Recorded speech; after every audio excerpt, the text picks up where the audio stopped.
चिल्लाया है कि अब तो आंसुओं के बदले कतरा कतरा खून का बहता है मेरे दोस्तों। और दरंदगी का तमाशा देखने वालों का रोज बरोज इशाफा हो रहा है। मजलूम चिल्ला रहा है मुझे बचाओ, मगर ये जालिम है कि जुल्म खत्म करने का नाम नहीं लेते। लेकिन मेरे दोस्तों, ऑल इंडिया मजलिस-ए-इत्तेहादुल मुस्लिमीन आ गई है इन फिरका परस्तों का जवाब देने। बैरिस्टर असदुद्दीन ओवैसी, अकबर ओवैसी इनका मुंहतोड़ जवाब देंगे इंशाअल्लाह, और दे रहे हैं।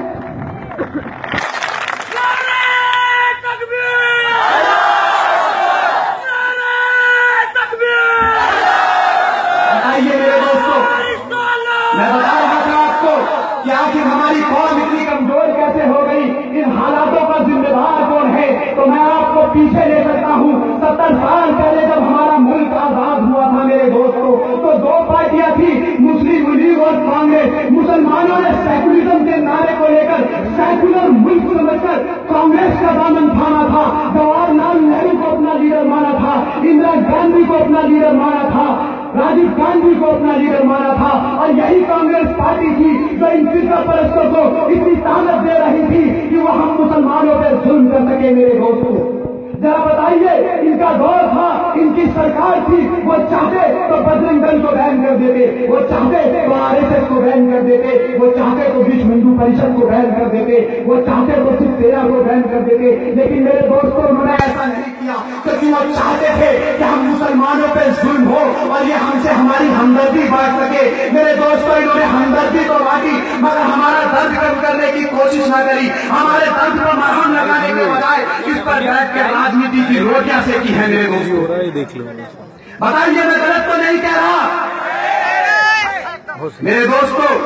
मैं बताता हूं, अब इनकी नस्लें हर स्टेट में पैदा हो गई हैं मेरे दोस्तों। उत्तर प्रदेश में सपा के रूप में, बसपा के रूप में, बिहार में आरजेडी और जेडीयू के रूप में, आपके महाराष्ट्र में एनसीपी के रूप में, और हम मासूम मुसलमान सेकुलरिज्म के नारे को लेकर सेकुलर मुल्क समझकर मुलायम आवाज देता है तो हम लब्बैक कहकर उसके पीछे चल देते हैं। मायावती आवाज देती है तो हम लब्बैक कहकर उनके पीछे चल देते हैं। मेरे दोस्तों, लालू आवाज देता है तो हम लब्बैक कहकर उसके पीछे चल देते हैं। नीतीश आवाज देता है, हम लब्बैक कहकर उनके पीछे चल देते हैं। आपके महाराष्ट्र का शरद पवार भी आवाज देता है तो हम लब्बैक कहकर उनके पीछे चल देते हैं। लेकिन इन्होंने 70 साल में क्या किया हम मुसलमानों के लिए मेरे दोस्तों, बताइए और सोचिए। उत्तर प्रदेश में सेकुलर जमात, सेकुलर पार्टी, मुलायम सिंह की पार्टी मेरे दोस्तों सपा का राज है। जब मुजफ्फरनगर के दंगे हुए, हजारों लोग बेघर हुए, हजारों लोगों का खून बहा, तो क्यों चुप थी अखिलेश की सरकार, क्यों खामोश थी सपा की सरकार, क्यों ऐवाने असेंबली में हम मुसलमानों की आवाज नहीं गूंजी। मेरे दोस्तों, लानत भेजिए ऐसे मुस्लिम विधायकों पे और ऐसे 70 मुस्लिम विधायकों पे जो अपनी कौम का दर्द नहीं देख सकता, अपने माँ बहनों के आंसू नहीं देख सकता, अपने भाइयों का खून नहीं देख सकता। ऐसे लीडर चाहिए आपको, या मजलिस के ऐसे लीडर जो 7 मर्दे मुजाहिद हैदराबाद की असेंबली को हिलाकर रख देते हैं अगर मुसलमानों के ऊपर कोई बात आ जाती है।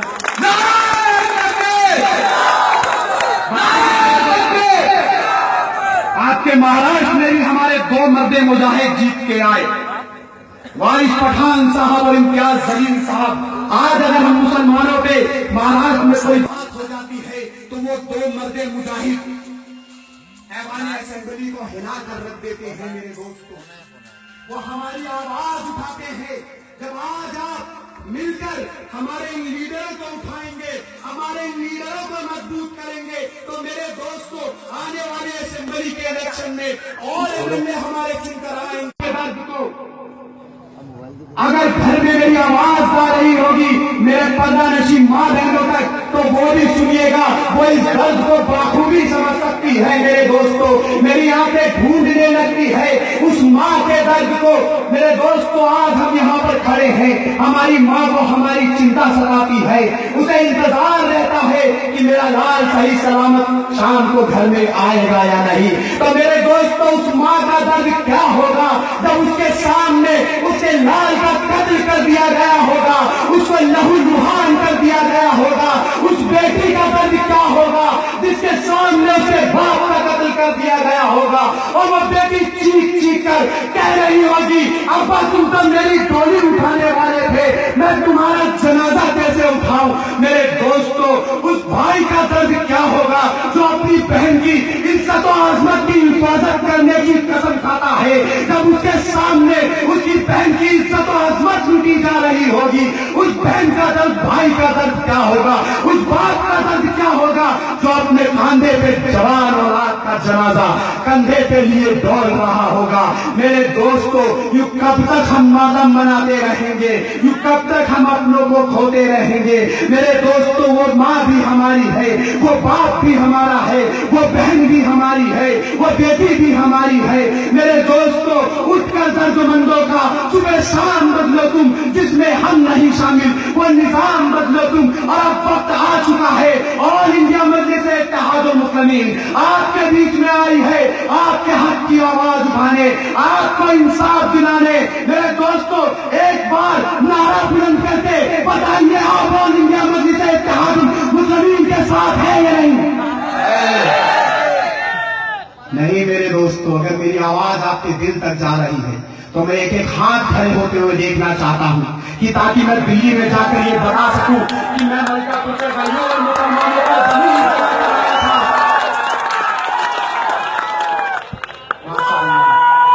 मुझे उम्मीद है भाई दानी भाई, मुझे उम्मीद है कि ये लोग आप लोगों को कामयाब करेंगे। मेरे दोस्तों, वक्त कम है, मुझे किसी और प्रोग्राम में भी जाना है। इंशाअल्लाह जब आप कल उठकर सुबह बटन के सामने वाला बटन दबाकर हमारे इन लीडरों को कामयाब करेंगे तो मैं इस चीज का जश्न मनाने आपके मलकापुर आऊंगा, आप तमाम आवाम के बीच में आऊंगा और दिल्ली में जाके कह सकूंगा कि मैंने मलकापुर के मुसलमानों से यह अपील करी थी, यह झोली फहराया था कि आप लोग बटन के सामने वाला बटन दबाकर मजलिस को कामयाब करेंगे। मेरे दोस्तों, करेंगे ना आप लोग? बेखबर होकर दिल्ली जाऊंगा, मैं दिल्ली में ऐलान कर दूं कि मलकापुर से मजलिस जीत रही है। मेरे दोस्तों, मैं जाते जाते उस आसार आपको पेश करते हुए जाता हूं जो मैंने अपने कायद के लिए बनाई है। दोस्तों, बयान शुरू है, बैठो सहारा हमारा, अब ना जुल्मों को हम तो सहेंगे, आया है बनके सहारा हमारा, अब ना जुल्मों को हम तो सहेंगे, हक अपना वापस लेके रहेंगे, हक अपना वापस लेके रहेंगे। अरे कह दो जालिमों से वापस, अरे कह दो जालिमों से वापस, हक दिलाने आया ओवैसी हमारा, ओवैसी